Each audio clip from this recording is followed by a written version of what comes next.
بسم اللہ الرحمن الرحیم۔ انوار رمضان۔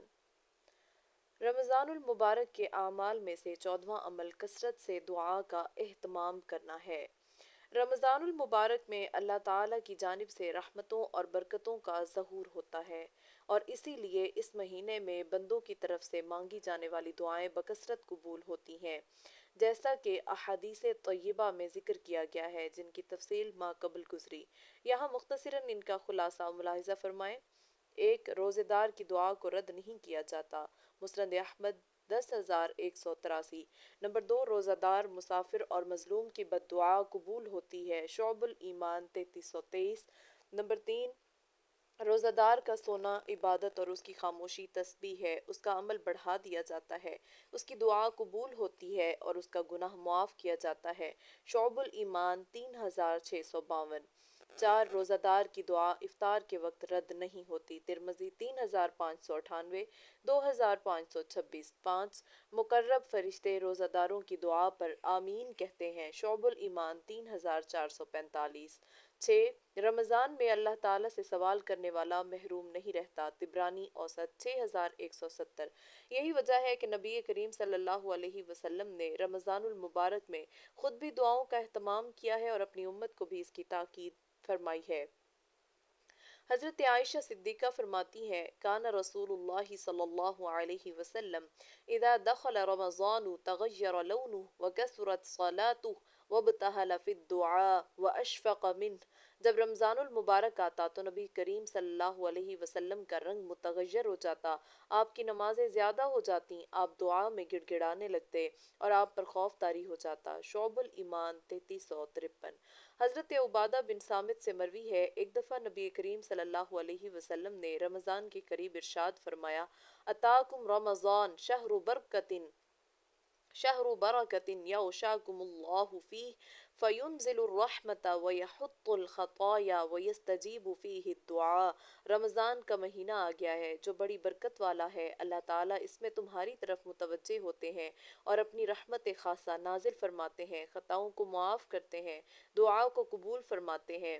الترغیب والترہیب 1490۔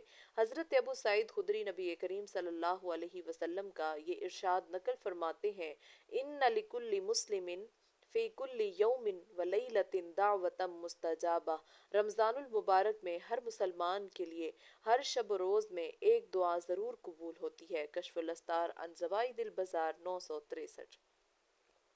دعا کیسے مانگی جائے؟ ایک، صبح شام کی دعائیں پڑھنے کا اہتمام کریں۔ اس کے لیے صبح شام کی دعاؤں پر مشتمل کوئی بھی کتاب پڑھی جا سکتی ہے۔ ایک چھوٹی سی مفید کتاب مومن کا ہتھیار کے نام سے ملتی ہے، اس میں صبح شام کی دعائیں جمع کی گئی ہیں، اسے خرید کر رکھیں اور صبح شام انہیں مانگیں۔ انشاءاللہ اس کے ذریعے زندگی کے لیل و نہار کی بڑی برکتیں اور رحمتیں حاصل کی جا سکتی ہیں۔ نمبر 2، نبی کریم صلی اللہ علیہ وسلم سے مختلف کاموں اور مواقع پر جو دعائیں پڑھنا ثابت ہے، انہیں یاد کرنے اور پڑھنے کی کوشش کیجیے۔ اس کے لیے پر نور دعائیں کے نام سے دعاؤں کا ایک بہت اچھا اور جامع مجموعہ ملتا ہے، اسے خریدیں اور موقع موقع کی جو مسنون دعائیں ہیں انہیں پڑھنے کی کوشش کریں۔ اس سے اتباع سنت کا عظیم ثواب بھی ملے گا اور کاموں میں سہولت، آسانی اور نورانیت بھی حاصل ہوگی۔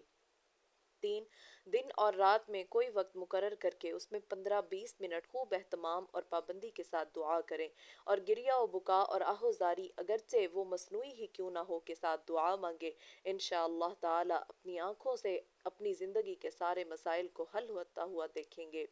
4، رمضان المبارک میں سحری اور افطاری کا وقت دعاؤں کی قبولیت کے اعتبار سے بہت ہی اہم وقت ہوتا ہے۔ اس وقت کی قدر کرتے ہوئے اس میں خوب دعاؤں کا اہتمام کیجیے، خود بھی اور اپنے بچوں اور گھر والوں کو بھی ان اوقات میں دعا کی تلقین کیجیے، بلکہ انہیں لے کر بیٹھیں اور اجتماعی دعا کا اہتمام کیجیے۔ اس سے گھر میں دعا مانگنے کا ماحول پیدا ہوگا، بچوں کی بہترین تربیت بھی ہوگی۔ 5، نبی کریم صلی اللہ علیہ وسلم کی مانگی گئی مبارک اور مستجاب دعاؤں کا ایک بہت اہم اور قیمتی مجموعہ جو مناجات مقبول کے نام سے ملتا ہے، جو حضرت حکیم الامت مولانا اشرف علی تھانوی نے ترتیب دیا ہے، اس میں احادیث طیبہ میں منقول دعائیں ہفتہ کی 7 منزلوں پر تقسیم کر کے جمع کی گئی ہیں۔ اگر روزانہ اس کی ایک منزل کو پڑھ لیا جائے تو بہت آسانی سے احادیث طیبہ کی مبارک دعائیں مانگی جا سکتی ہیں۔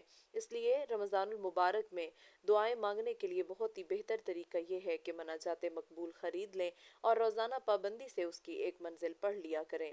دعا کے فضائل و فوائد: ایک، اللہ تعالیٰ نے دعا کی قبولیت کا وعدہ کیا ہے۔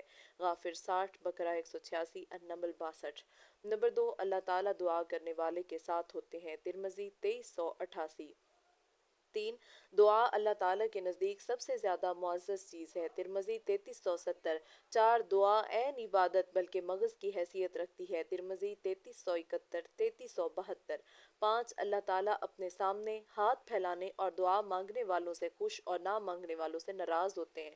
ترمذی 3373 3571۔